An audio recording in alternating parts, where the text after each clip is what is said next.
Dear students, in this video I am going to explain how to calculate plastic section modulus and plastic moment capacity of a section.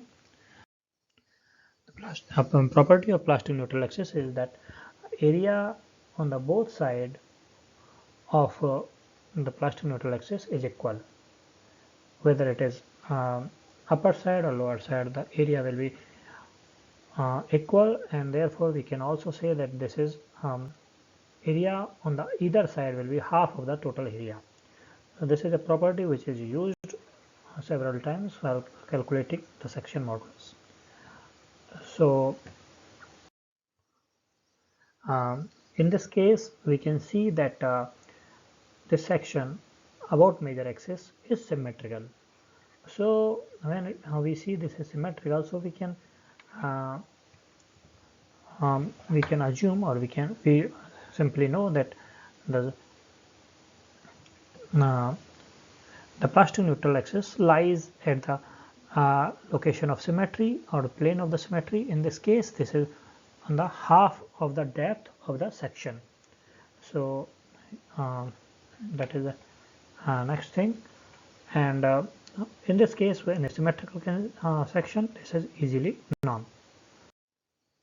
So here we can see that we have to find out the different areas, as well as to find out section modulus. We also have to know the distance of centroid of that area from plastic neutral axis. So here we can see that upper area, that is formed of two segments. One is wave segment and other is upper flange segment.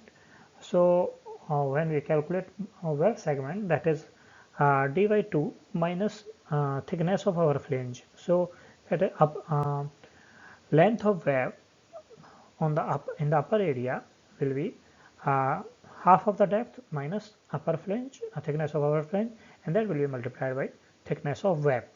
So that's how we find out 1036.64 mm square as area. Here in this video, all the dimensions have been shown in millimeters. I have shown it only at a few places, otherwise by default it has to be taken as millimeter. So the distance of the centroid of A1W, which is wave segment in the upper area, has to be taken in the mid height of that segment because of uniformity.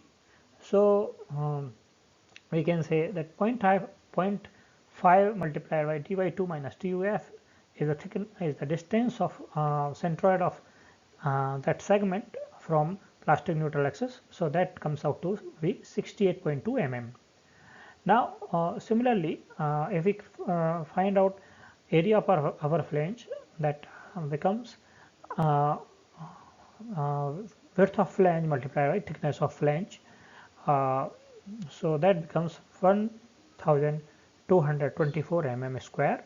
Here that segment which is common to wave and flange has been considered in the flange only to avoid repetition.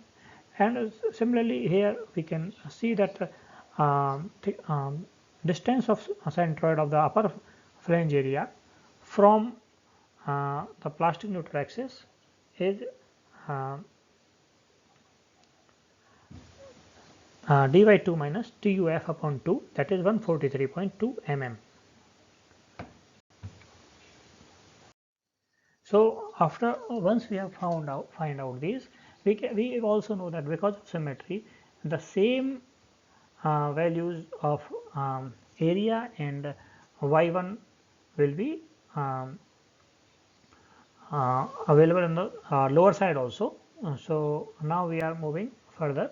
So whatever moment or whatever first moment of the area will be calculated on the upper side, the similar will be repeated in the lower side. So that is why plastic section modulus Z, while we are calculating Z, we are multiplying it, we are multiplying the area with the distance from distance of centroid from PNA, and we are after calculating it for the upper side, to incorporate the lower side we are simply multiplying it by 2. So that's how we find out Z about Z, that is section modulus, plastic section modulus basically. And about ZZ is 491 491,945.8 mm cube. Now to find out plastic moment capacity, that is simply uh, Fy into Zp. Fy is yield strength of the steel, and that is multiplied by Zp. So that is 250 into 491,945.8. So that comes out to be 122.986 kN into meter. So here we can see that once we have found plastic section modulus about major axis, we may also need to calculate plastic section modulus about minor axis. So in this case, when we look at the YY axis or direction, here we see that there is no symmetry. So in this case, we have to find out or calculate the plastic neutral axis. To calculate that, again it is the same approach has to be used, and that is that area on the either side has to be equal, or we can also say area on the either side has to be half of the total area. So now we see that first we can assume that area that distance of plastic neutral axis, which here is being shown as YY line, from the bottom of the channel or the leftmost side of the channel is taken as A, and therefore we have to start. We are assuming it A because in this case we do not know what is the location of PNA. So we are assuming a location where we can start our calculations, and we are also assuming that A is greater than thickness of wave. So we are saying that PNA lies outside the wave. So here it is a quick check which I am applying here, that area of the wave is 2280 mm square, while area of flange is 2241.3 mm square. Here just by looking at these two areas, we can see that wave area is greater than flange area. So the PNA has to lie within the wave, because wave is a greater area. So half of the area will be within half of the area will be only due to wave, and remaining half will be because of both the flanges and little bit of wave. But however, and the total area is 4521.3 mm square. Now just to explain how to do with the iterations here, in this case I can by looking at the wave area and flange area, I can simply say that the PNA lies within the wave. However, to explain you how to do with iterations and to find out location of PNA, I am assuming it to be outside of now we can see that either left side of the area or right side of the area has to be equal with each other, and they have to be equal to A by 2. So now I am taking case of the left side right side of the area and half of the area. So second, you can say the right side of half of the equation. Here we can see that this while solving this equation, we find out A value of A is negative. That means that our assumption is not correct. So now as our first assumption does not work, so we have to go for iteration, and we will be assuming the second case, which is the PNA lies inside the wave. So A is less than TW. In this case, the left area will be having wave only, and the right area will be having wave as well as flange. So in this case, again we will be calculating the area similarly.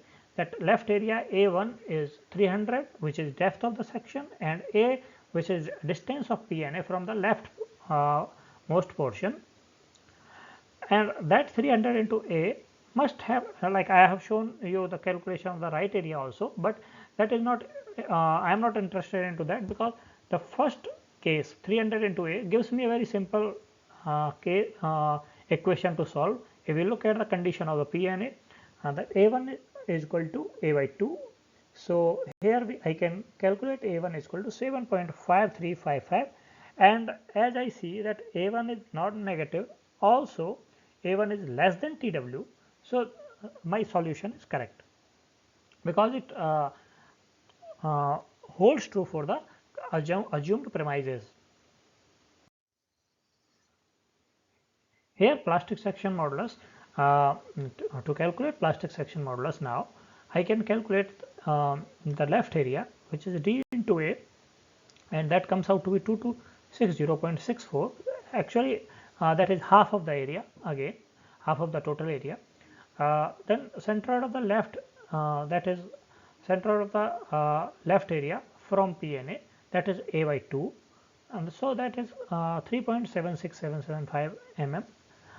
Now on the right side there are two segments. One is wave area and second is flange area. So for the wave area and flange area we will be calculating area of the segment as well as the distance of centroid of the area segment from PNA. So both of them has been explained here, shown here, you can see, and while I suggest you to do calculate on your own, so that you can match it by pausing the video. You should pause the video, you should check your calculations with this. Then now calculating plastic section modulus. So plastic section modulus is summation of area segments, different area segments, and multiply it by the respective distance of centroid from PNA. So area AI represents different area segments, and YI represents different distances of centroid from PNA. So that is shown here. So this equation 2, this equation has to be ignored. This is a mistake, that 2 into A1 W by 1 W plus A1 U by 1 UF. This has unfortunately this has come from the previous equation. So ZYY can be calculated by 3. There are 3 segments, so for all the 3 segments has to be considered this way, and total plastic section modulus about YY comes out to be 101,003.5 mm3, and similarly the plastic moment capacity, that is Fi into ZP, can be calculated. That comes out here to be 252.5 kilonewton into meter. Thank you.